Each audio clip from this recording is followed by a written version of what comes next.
ஹல்லேலூயா. கர்த்தர் நல்லவர், கர்த்தர் நல்லவர், அவர் கிருபை என்றும் உள்ளது. தேவனால் அழைக்கப்பட்டவர்களாய், தேவனால் போதிக்கப்பட்டவர்களாய், தேவனால் நடத்தப்பட்டவர்களாய், தேவ சமூகத்தில் அமர்ந்திருக்கிறவர்களாய் நம்மை அவர் அழைத்திருக்கிறார். ஹல்லேலூயா. தேவன் என்றைக்கு நம்மை தெரிந்தெடுத்தாரோ அன்று முதல் இன்று வரைக்கும் அவர் கரம் நம்மை விடவே இல்லை. விடாத கரம் நம்மை நடத்தி கொண்டே இருக்கிறது. தவனமுள்ள ஆத்துமாவை அவர் திருப்தியாக்குகிறார். அந்த ஆசையாய் தாகத்தோடு இருக்கிற அந்த ஆத்துமாவை அவர் திருப்தியாய் நடத்துகிற தேவன். தன்னுடைய ஜனங்கள் திருப்தியாய் வாழ வேண்டும் என்பதுதான் தேவனுடைய இலக்கு, தேவனுடைய நோக்கம். அவர் திருப்திப்படுத்துகிற தேவன். இன்றைக்கு ஒரு தாயோ ஒரு தகப்பனோ தன்னுடைய பிள்ளைகளை எப்படி நடத்துகிறார்கள்? திருப்தியாய் நடத்த வேண்டும். அவர்களுக்கு பிள்ளைகள் எது கேட்டாலும் அதை திருப்தியாய் வாங்கி கொடுக்க வேண்டும் என்று சொல்லி எத்தனை தாய் எத்தனை தகப்பன் நினைக்கிறார்கள். நம்முடைய தாயாய் தகப்பனாய் இருக்கிற தேவனும் மேலான ஒரு காரியத்தை நமக்கு செய்கிறவர் தான். அவரும் நம்மை திருப்திப்படுத்துகிற நோக்கத்தோடு நம்மை தெரிந்தெடுத்தவராய் இன்றைக்கும் வந்திருக்கிறார். ஹல்லேலூயா. அபிஷேகம் பெற்றவர்களுக்கும் அபிஷேகம் பெறாதவர்களுக்கும் வித்தியாசம் உண்டா என்று கேட்டால் நிச்சயமாக வித்தியாசம் இருக்கிறது.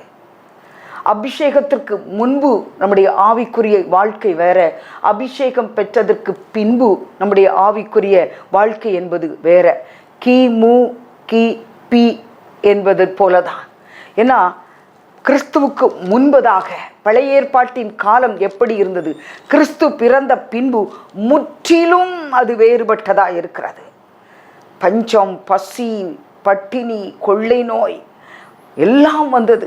கர்த்தர் அதை அனுமதித்தார். ஆனால் இயேசு கிறிஸ்து வந்து எல்லாரையும் சுகமாக்கினார். தொட்ட எல்லாரும் சொஸ்தமானார்கள். அவரை தொட்ட எல்லாரும் சொஸ்தமானார்கள். அவர் தொட்ட எல்லாரும், அவரை தொட்டவர்களும் சொஸ்தமாயிட்டாங்க, அவர் தொட்டவர்களும் சொஸ்தமானார்கள். அப்படி ஆண்டவர் வந்து கொடுத்தது ஆரோக்கியத்தை கொடுக்க இயேசு கிறிஸ்து வந்தார். பழைய ஏற்பாடு முற்றிலும் வேறுபட்டதாக இருந்தது. ஆனால் அந்த காலத்திலும் கர்த்தர் இருந்தார், கர்த்தருடைய பக்தர்கள் இருந்தார்கள், கர்த்தரை சேவிக்கிறவர்கள் இருந்தார்கள், ராஜாக்கள் ஆண்டவருடைய பிள்ளைகளை வாழ்ந்தார்கள், நியாயாதிபதிகள் இருந்தார்கள், தீர்க்கதரிசிகள் இருந்தார்கள், ஊழியர்கள் இருந்தார்கள். ஆனால் இயேசு கிறிஸ்து வந்த பிறகு, இயேசு கிறிஸ்து மரித்து உயிர்த்தெழுந்த பிறகு, பரிசுத்த ஆவியானவர் அனுப்பப்பட்ட பிறகு அதனுடைய ஊழியமும் அதனுடைய மகிமையும் வேறே. அப்ப அபிஷேகம் பண்ணப்பட்டதற்கு முன்பதாக ஒரு வாழ்க்கை, அபிஷேகம் பண்ணப்பட்டதற்கு பின்பதாக ஒரு வாழ்க்கை இருக்கிறது. ரட்சிக்கப்படுவதற்கு முன்பதாக ஒரு வாழ்க்கை இருந்தது, ரட்சிக்கப்பட்ட பிறகு ஒரு வாழ்க்கை இருக்கிறது போலதான் அபிஷேகம் என்பது. ஆண்டவர் நம்மோடு கூட அமர்ந்திருத்து, ஆண்டவர் நமக்குள்ளாய் வாசம் பண்ணுதல், ஆண்டவர் நம்மை நடத்துகிறது, ஆண்டவருடைய ஆலோசனை நமக்கு கேட்கும், ஆண்டவருடைய சத்தம் கேட்டு, தேவ சத்தம் கேட்டு தேவ சித்தம் செய்தல். இதுதான் ஆவிக்குரிய அபிஷேகத்தின் மகத்துவம். அபிஷேகத்தை பெற்ற மனிதன் கர்த்தருக்கு கீழ்ப்படிதலில் தன்னை முழுவதுமாய் ஒப்பு கொடுத்தான் என்றால் அவனுடைய வாழ்க்கையே வித்தியாசமாய் இருக்கும். அவனுடைய சுபாவங்கள் மாறும். பேருக்காக அபிஷேகத்தை பெற்று ஏதோ எல்லாரும் அந்நிய பாஷை பேசுகிறார்களை சொல்லி கூட்டத்தோடு கூட்டமாய் பேசி வந்தது அல்ல. அதை நான் சொல்லவில்லை. ஆவியானவரோடு ஒத்து வாழ்கிற வாழ்க்கை, பரிசுத்த ஆவியானவரோடு இணைந்து வாழ்கிற வாழ்க்கை குறித்து நான் பேசிக்கொண்டிருக்கிறேன். இணைக்கப்பட்டவர்களாய் எப்படி ஒரு மணவாளனும் மணவாட்டியும் இணைக்கப்பட்ட ஒரு புதிதான வாழ்க்கைக்குள்ள நுழைவார்களோ அப்படித்தான் அபிஷேகம் பண்ணப்பட்ட வாழ்க்கை. அது ஒரு புதிதான வாழ்க்கை, அது மனம் மிகுந்த வாழ்க்கை. அந்த வாழ்க்கைக்கும் பழைய வாழ்க்கைக்கும் சம்பந்தமே இல்லை.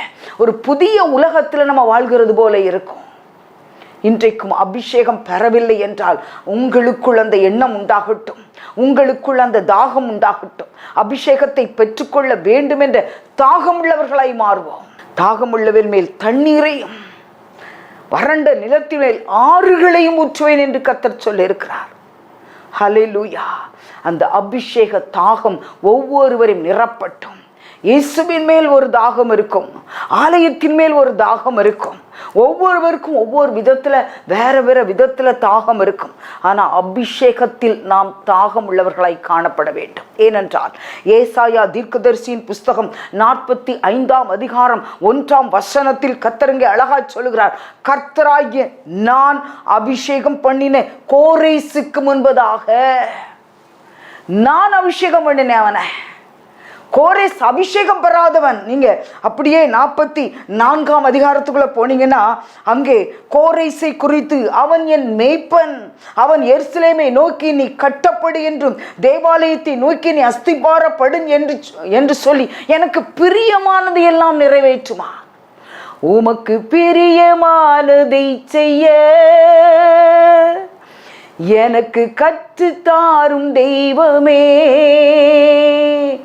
உமக்கு பிரியமானதை செய்ய எனக்கு கற்றுத்தாரும் தெய்வமே, நீரே என் தேவன், நல்ல பரிசுத்த ஆவியானவர் செவ்வையான வழியிலே நடத்த வேண்டுமே, செவ்வையான வழியிலே நடத்த வேண்டுமே. மேக ஸ்தம்பமே, அக்னி ஸ்தம்பமே, தேற்றும் தெய்வமே, துணையாளரே. மேக ஸ்தம்பமே, அக்னி ஸ்தம்பமே, தேற்றும் தெய்வமே, துணையாளரே. உமது அன்பை அதிகாலையில் காணச் செய்யும் கருணை நேசரே, உம்மையே நம்பி உள்ளே, நல்ல பரிசுத்த ஆவியானவர் மேன்மையான வழியிலே நடத்த வேண்டுமே. மேக ஸ்தம்பமே, அக்னி ஸ்தம்பமே, தேற்றும் தெய்வமே, துணையாளரே.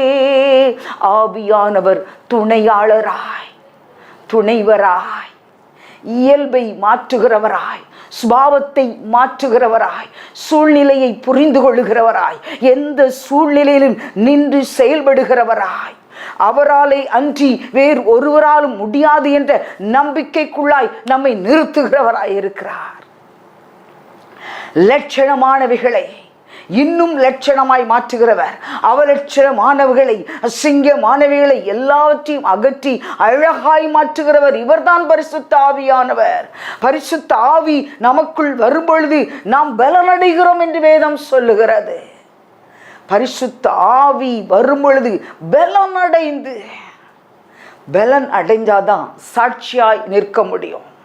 ஆனா பலன் அடைந்து சாட்சியாய் இருப்பீர்கள். அப்ப பலன் அடைஞ்சிட்ட நீ கட்டாயம் சாட்சியாதான் இருப்ப. கர்த்தருடைய வார்த்தை அப்படிதான் சொல்லுது, பலன் அடைந்து சாட்சியாய் இருப்பீர்கள். இப்ப கோரேசுக்குள்ளாய் ஊற்றப்பட்டதான அந்த அபிஷேகம் அவன் ஆலயத்தை கட்டுவான், அவன் மேய்ப்பனாய் இருப்பான். கர்த்தருடைய ஆவியானவர் அப்படித்தான் சொல்லுகிறார். அவனை பார்த்து அவனை சொல்லுகிறாரு, நான் அபிஷேகம் பண்ணின கோரேசுக்கு முன்பதாக ஜாதிகள் கீழ்ப்படுத்தப்பட்டது. அபிஷேகம் பெற்ற ஒருவனுக்கு கீழாய் கர்த்தர் ஜாதிகளையும் ஜனங்களையும் கீழ்ப்படுத்துகிறார். அபிஷேகத்திற்குள்ளாய் ஆசீர்வாதம் இருக்கிறது, அபிஷேகத்திற்குள்ளாய் ஆரோக்கியம் இருக்கிறது, அபிஷேகத்திற்குள்ளாய் பலன் இருக்கிறது, அபிஷேகத்திற்குள்ளாய் அத்தனை விதமான நன்மைகளும் இருக்கிறது. ஹல்லேலூயா.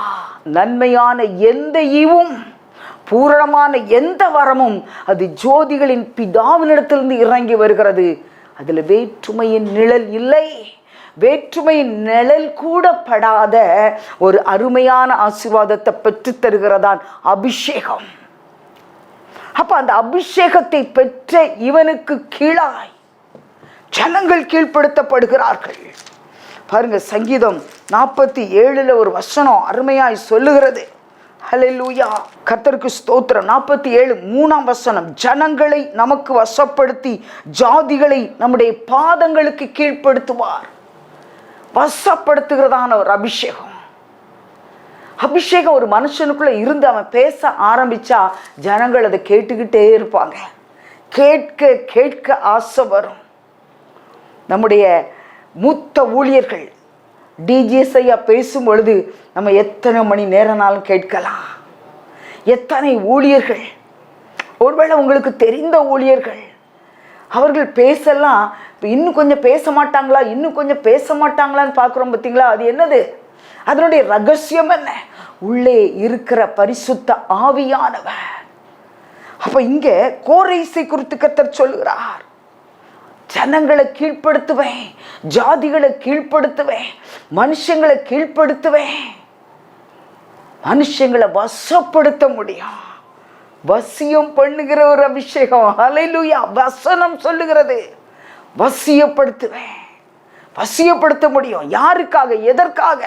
தேவனுக்கென்று, தேவனுக்குள்ளாய் ஜனங்களை தேவனிடத்தில் வரவழைக்க ஒரு வசியம் வைத்தது போல. பாருங்க, சங்கீதம் 47 நம்முடைய ஜனங்களை நமக்கு வசப்படுத்தி ஜாதிகளை நம்முடைய பாதங்களுக்கு கீழ்ப்படுத்துவார். இங்க என்ன சொல்றாரு? நான் அபிஷேகம் பண்ணின கோரேஸ்க்கு முன்பதாக ஜாதிகளை கீழ்ப்படுத்தி ராஜாக்களின் இடைக்கட்டுகளை அவிழ்க்கும்படிக்கு. ஹல்லேலூயா. ராஜாக்களின் இடைக்கட்டுகளை அவிழ்க்கிறதான ஒரு வல்லமை, ஒரு அபிஷேகம். ராஜ்யங்களை நிலைநிறுத்த வேண்டும் என்றால் அங்கே அபிஷேக தைலம் பெற்ற சாமுவேலை போன்றவர்கள் தேவை. ராஜாக்களை எழுப்புவதற்கு அபிஷேகம் பெற்ற தலைவர்கள், அபிஷேகம் பெற்றவர்கள் தேவை. தலைவனுக்கு தலைவனாய் கர்த்தர் அவர்களை நியமிக்கிறார். யாருக்கு கர்த்தர் அபிஷேகத்தை கொடுத்தாரோ அவர்கள் தலைவனிலும் தலைவனானவர்கள். ஹல்லேலூயா. ஏனென்றால் அந்த அபிஷேகம் பாருங்க, அது என்னெல்லாம் செய்து, அவனுக்கு முன்பதாக வாசல்கள் பூட்டப்படாதிருக்க. அவனுக்கு முன்பாக எது பூட்டாது? வாசல் பூட்டப்படவே கூடா. எங்க போனாலும் வாசல் திறந்திருக்கும். ஒரு அபிஷேகம் பெற்றவனுக்கு முன்பதாக தடை கற்கள் எல்லாம் படிக்கற்கள். தடைகளை அகற்றுகிற ஒரு வல்லமை அவனுக்குள்ள இருக்கிறது. தடைகளை அகற்றி அப்புறப்படுத்துகிறதான ஒரு நல்ல ஒரு பெரிய மேன்மை அவனுக்குள்ள கர்த்தர் வைத்திருக்கிறார். யார் அவனுக்கு தடை செய்ய முடியாது. அவனுடைய பாதைகள் மிக இலகுவாக இருக்கும். அவன் போய்கிட்டே இருப்பான். ஹல்லேலூயா. பாருங்க, அவனுக்கு முன்பதாக வாசல்கள் பூட்டப்படாதிருக்க, கதவுகள் திறந்து வைக்கப்படிக்கு அவனை பார்த்து அவன் வலதுகையை பிடித்து கொண்டு அவனுக்கு சொல்லுகிறதாவது, அவனுக்கு முன்பாக வாசல்கள் பூட்டப்படாது, கதவுகள் திறந்து வைக்கும்படி கர்த்தர் ஆட்களை அங்கே வைக்கிறார். கதவுகள் திறந்திருக்க வேண்டும். அவன் போன உடனே அங்கே காத்திருக்கணும்னு அவசியம் இல்லை. அவன் நின்று கொண்டிருக்கணும்னு அவசியம் இல்லை. அவன் பாருங்க, என்னைக்குமே எதுக்கும் வெயிட் பண்ணனே அவசியம் இல்லை. கதவு ஓப்பனா இருக்கும். ஒருவன் என் சத்தத்தை கேட்டு கதவை திறந்தால் அவனோடு நான் போஜனம் பண்ணுவேன். கதவு திறந்திருக்கும், வாசல்கள் பூட்டப்படாது இருக்கும். அப்போ எங்க போனாலும் அவருக்கு ஓப்பன் வே. ஹல்லேலூயா. தடைகளற்ற வழிகள். அதுதான் அபிஷேகத்தின் மகத்துவம் என்பது. அவனை பார்த்து அவனை பார்ப்பார். கர்த்தர் என்ன செய்வாராம்? அபிஷேகம் பெற்றவனை பார்ப்பார். அபிஷேகம் பெற்றவனை பார்க்கிறார். யோபை கர்த்தர் பார்த்தார். யோபுடைய சிநேகிதர்கள் எல்லாரும் யோபுக்கு விரோதமாய் பேசினாங்க. நீங்க யோபு 42ஆம் அதிகாரத்தை எடுத்து பார்த்தீங்கன்னா அழகா அதுல சொல்வாரு ஆண்டவராகிய தேவன். பாருங்க, கர்த்தர் யோபின் 42:9 வசனம், கர்த்தர் தங்களுக்கு சொன்னபடியே அவனுடைய ஃப்ரெண்ட்ஸ் எல்லாம் செய்தாங்க. எல்லாரையும் பார்த்து ஆண்டவர் சொன்னாரு, என் தாசனாகிய யோபு பேசினது போல நீங்க நிதானமா பேசல, ஆனா என் தாசனாகிய யோபு நிதானமாய் பேசினான் என்று சொல்லி தன்னுடைய பிள்ளையான அந்த யோபுவை குறித்து கர்த்தர் சொல்லுகிறது மாத்திரமல்ல, அந்த அப்பொழுது கர்த்தர் யோபின் முகத்தை பார்த்தார். பழைய ஏற்பாட்டில் யோபின் முகத்தை அப்படி பார்த்திருக்கிறார்னா, அபிஷேகம் பெற்ற உங்களையும் என்னையும் கர்த்தர் எப்படி பார்ப்பார்? அவருடைய பார்வை நம்ம மேல பட்டாலே போதுமே. பார்வை நம்ம மேல இருந்தாலே போதும். ஹல்லேலூயா. அங்க பாருங்க, அவனை பார்த்தார். அவனை பார்த்து அந்த வார்த்தை அப்படியே நிறுத்தினது. அப்ப அபிஷேகம் பெற்றவனை பார்த்து அப்படியே அவனுடைய வலது கையை பிடித்து, ஹல்லேலூயா, மணவாளன் மணவாட்டியின் உறவு வலது கையை பிடிக்கிறது தானே. அவனை பார்த்து அவன் வலது கையை பிடித்து கொண்டு அவனுக்கு சொல்லுகிறதாவது அவனுக்கு. அப்ப அவனோடு கூட அவர் பேசுகிறார். அவனை பார்க்கிறார், அவனது வலது கையை பிடிக்கிறார், அவனோடு கூட பேசுகிறார். எப்படிப்பட்ட ஒரு உன்னதமான அனுபவம்! பார்த்தாலே போதும். நீ சொன்னால் போதும் செய்வேன், நீர் காட்டும் வழியில் நடப்பேன், உம் பாதம் ஒன்றை பிடிப்பேன், என் அன்பு இயேசுவே.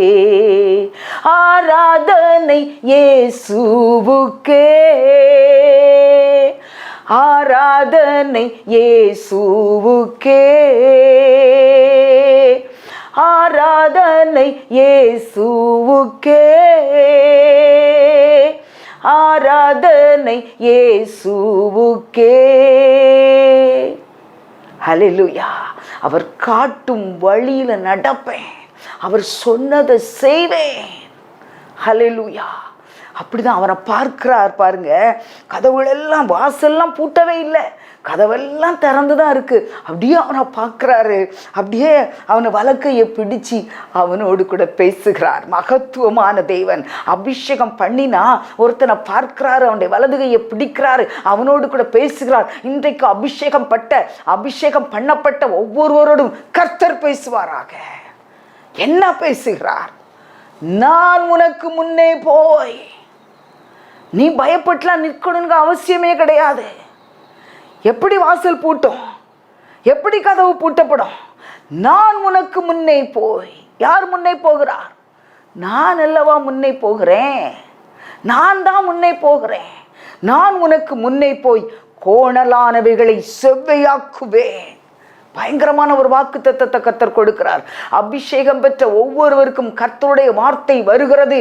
நான் உனக்கு முன்னே போறேன். வாசல்லாம் பூட்டப்பட முடியாது, கதவெல்லாம் திறந்தே தான் இருக்கும், எல்லாமே ஓப்பனா இருக்கு. உன் வழிகள் உனக்கு முன்பதாக திறந்து இருக்கிறது. உன்னை பார்க்கிறேன், உன் வலது கையை பிடிக்கிறேன். மணவாளனே, என் வலது கையை பிடித்திருக்கிறவரே என்று சொல்வோமா? ஒரு மணவாட்டியின் வலது கரத்தை மணவாளன் பிடிக்கிறது போல பரிசுத்த ஆவியானவர் கரத்தை பிடித்து கொண்டுதான் சொல்லுகிறார். உனக்கு முன்பாக எதுவும் கோணலா இருக்காது, எல்லாமே நேராக போகிறது. எது எனக்கு கோணலா இருக்கு? நீ பயத்தோடு, திகிலோடு, பதட்டத்தோடு வாழ்ந்து கொண்டு இருக்கிறீர்களா? கர்த்தர் சொல்லுகிறார், நான் உனக்கு முன்னே போய் கோணலான அத்தனையும் நான் சரியாக்கிட்டேன், செம்மையாக்கிட்டேன், செவ்வையாக்கிட்டேன். அந்த வழிகள் உனக்கு முன்பாக ராஜபாதை போல இருக்கிறது. ராஜபாதை, நீதிமானின் பாதை ராஜபாதையா இருக்கிறது. ராஜா போகிற பாதை எப்படி இருக்கும்? கல்லும் முள்ளும் கரடும் முரடும் நிறைந்ததா இருக்குமா? இல்லை அருமையா இருக்குமா? இப்போ எம்எல்ஏக்கள், எம்பிக்கள் இந்த வழியா வராங்க அப்படின்னு சொன்னாலே ரோடெல்லாம் புதுப்பிக்கப்படுகிறது, வழிகளெல்லாம் விசாலமாக்கப்படுகிறது. அப்படி இந்த காலத்தில் இருக்கிற இந்த அரசியல்வாதிகளுக்கே இப்படி இருக்கும் என்றால், தேவாதி தேவன் தம்முடைய இரத்தத்தினால் கழுவி பரிசுத்தமாக்கின தம்முடைய அபிஷேகம் பெற்ற பிள்ளைகளுக்கு முன்பதாக வழிகள் எப்படி இருக்கும் என்றால் ராஜபாதை. அவர் முன்னாடி போறாருங்க, நம்ம போகல. அபிஷேகம் பண்ணப்பட்டவன் பின்னாடி இருக்கிறான். அவர் சொல்லுகிறார், நான் முன்னே போகிறேன். அவர் முன்னாடி போகும்போது தடைகள் இருக்குமா? எதுவுமே இருக்காது. கோணலா போகாது. ஏன்னா கோணலாய் போகிற எல்லாவற்றையும் அவர் செவ்வையாக்குகிறவர். கோணலும் மாறுபாடுமான சந்ததியின் நடுவில் நம்மை சாட்சியா நிறுத்துகிற தேவன். சந்ததிகள் எப்படிதான் இருப்பாங்க? மாறுபாடான வழிகள்ல, கோணலான வழிகள்ல போய்கொண்டே இருப்பாங்க. கோணல் என்னது? அது கோணல். சர்ப்பம் போகிற வழிதான் எப்படி இருக்கும்? கோணலும் மாறுபாடுமான வழியா இருக்கும். அது சர்ப்பத்தின் வழி, அது பாம்பின் வழி. பாம்பின் வழி இன்னதென்று நீங்கள் அறிய முடியுமா? ஹல்லேலூயா. கோணலும் கடிதும் பெரிதும் பலத்ததுமான கோணலான சர்ப்பம். கோணலானது சர்ப்பம் தான். எது கோணலானது? அப்போ முன்னாடி சர்ப்பம் போய் வழியெல்லாம் கெடுத்து போட்டிருக்கு. அந்த வழிகள் கெடுக்கப்பட்டிருக்கு. அந்த கெட்டுப்போன வழிகளை எல்லாவற்றையும் செவ்வையாக்குகிறதுக்கு ஒருவர் இறங்கி வந்திருக்கிறார். நம்மை அபிஷேகம் பண்ணினவர். சர்பத்தின் ஆவி நுழைஞ்சி நம்ம வழிகளெல்லாம் கொலைச்சு போட்டுருச்சு. எது நேர்வழினே தெரில. ஒரே குழப்பமா இருக்கு. நமக்கு ஆலோசனை தேவை, என்ன பண்ணன்னு தெரியல. ஆவியில நம்ம விடுதலை இல்லாம இருக்கிறோம். கர்த்தர் இன்றைக்கு சொல்லுகிறார், நான் உனக்கு முன்னே போய் எல்லாவற்றையும் செவையாக்க போகிறேன். எல்லா கோணலான வழிகள், மாறுபாடான வழிகள் எல்லாம் சரியாக்கப்படுகிறது. உன் பிள்ளைகள் உன் பந்தியை சுற்றிலும் ஒலிவு மர கன்றுகளைப் போல் இருப்பார்கள். பிள்ளைகளுடைய வழிகள் சரியாக்கப்படுகிறது. ஹல்லேலூயா. அடுத்து சொல்லுகிறார், உன்னை பெயர் சொல்லி உன்னை கூப்பிடுறேன். உன்னை பெயர் சொல்லி அழைக்கிற இஸ்ரவேலின் தேவனாகிய கர்த்தர் நான் என்று நீ அறியும்படி. பல நேரத்தில் நமக்கே அந்த அறிவின் வெளிச்சம் இல்லை. ஆண்டவர் எப்படிப்பட்டவர் என்கிற அறிவின் வெளிச்சம் நமக்கு இல்லாமல் இருக்கு. நான் யாருங்கிறத நீ புரியணுங்கிறதற்காக வெண்கல கதவுகள் உடைக்கப்படுகிறது. ஏன்னா முதல்ல சொல்லிட்டாரு, கதவுகள் திறந்து வைக்கப்படும்படிக்கு, வாசல்கள் பூட்டப்படாது இருக்கும். இங்க அதையும் தாண்டி உனக்கு முன்பாக சில வெண்கல கதவுகள் பூட்டப்பட்டிருக்கலாம், அதை உடைக்கிறேன்னு சொல்றார் கர்த்தர். வெண்கல கதவுகளை உடைத்து தாழ்பால், இருப்பு தாழ்பால் போட்டு இருப்பு தாழ்பாலை முறிக்கிறேன். அந்தகாரம் சூழ்ந்திருக்கிறது, வெளிச்சம் இல்லை. வியாகுலத்தில் அமர்ந்திருக்கிறாயோ, அந்தகாரத்தில் இருக்கிற உன் பொக்கிஷங்களையும் ஒடிப்பிடத்தில் இருக்கிற உன் புதையல்களையும் உனக்கு கொடுப்பேன். அதை வேற யாருக்கு கொடுக்கறதுக்கு நான் வச்சிருக்கிறேன்? உனக்கு கொடுக்கறதுக்கு தான் நான் வச்சிருக்கிறேன். ஹல்லேலூயா. உனக்கே தான் நான் அதை கொடுப்பேன். கர்த்தர் நல்லவர். ஹல்லேலூயா. நான் யாரை நிமித்தம் ஒன்று தெரிஞ்சிருக்கிறேன்? யாக்கோபின் தேவன், நான் தெரிந்து கொண்ட இஸ்ரவேலின் தேவன். நான் உன்னை பெயர் சொல்லி கூப்பிட்டிருக்கிறேன். அவர் பெயர் சொல்லி இன்றைக்கு அழைத்திருக்கிறார். அபிஷேகத்தை விரும்புங்கள். அபிஷேகத்தோடு கூட நாம் வாழும்போது அவர் பேசுகிற சத்தத்தை நம்ம ஈஸியாக கேட்க முடியும். நீ என்ன அறியலை, ஆனால் நான் உனக்கு பெயர் சூட்டி உன்னை அழைச்சிருக்கிறேன்னு சொல்லி கோரேசை அழைத்து அபிஷேகம் பண்ணின கர்த்தர் இன்றைக்கு நம்மை அழைக்கிறார். அபிஷேகத்தை நாம் விரும்பினோம் என்றால் நம்மை அந்த அபிஷேகம் போதிக்கும். நமக்கு வழி தெரியல, நம்ம தகச்சு நிற்கணும்னு அவசியம் இல்லை. உள்ளே இருக்கிற பரிசுத்த ஆவியானவர் வழி இது, இதிலே நடவுங்கள், சத்தம் கேட்கும்னு சொன்ன வார்த்தை நமக்குள்ளே இருந்து கேட்கும். ஹல்லேலூயா. கர்த்தர் கேட்க செய்கிறவர், செவிகளை திறக்கிறவர். நானே கர்த்தர். அவரை குறித்த அறிவும் அவரை குறித்த வெளிச்சமும் இன்னும் அதிகமாய் நமக்குள்ள வரும். அந்த அபிஷேக தாகத்தினால் நிரப்பப்படுவோம். அபிஷேகத்தை ஒவ்வொருவரும் விரும்பணும். பிரியமான பிள்ளைகளே, ஹல்லேலூயா. எத்தனை பேர் விரும்பினாலும் அத்தனை பேருக்கும் கர்த்தர் அபிஷேகத்தை கொடுப்பதற்கு உண்மை உள்ள தேவனாய் அவர் வந்திருக்கிறார். நாமும் அமர்ந்திராமல் அவருடைய சமூகத்தில் நாம் ஓடிக்கொண்டே இருந்தோமானால் அபிஷேகம் நமக்குள் நிலைத்திருக்க முடியாது. அவரில் அமர்ந்திருப்போம். அபிஷேகம் நமக்குள்ள ஒரு ஊற்று போல பொங்கி வரும். அது பொங்கி வரும் அருளாயிருக்கிறது, அது ஊற்றாயிருக்கிறது, அது பெருகி போகிற ஆறாயிருக்கிறது. ஹல்லேலூயா. உள்ளே இருந்து ஒரு ஜீவ நதி ஓடும். அது போகிற இடமெல்லாம் ஆரோக்கியம்தான், அது போகிற இடமெல்லாம் செழிப்பு தான். ஹல்லேலூயா. அந்த ஆரோக்கியமுள்ள அபிஷேகத்தை பெற்றுக்கொள்ளும்படிக்கு நமக்குள்ளே விருப்பமும் தாகமும் அதிகரிக்கட்டும். அப்படிப்பட்ட கிருபையை தேவன் தாமே நமக்கு தருவாராக.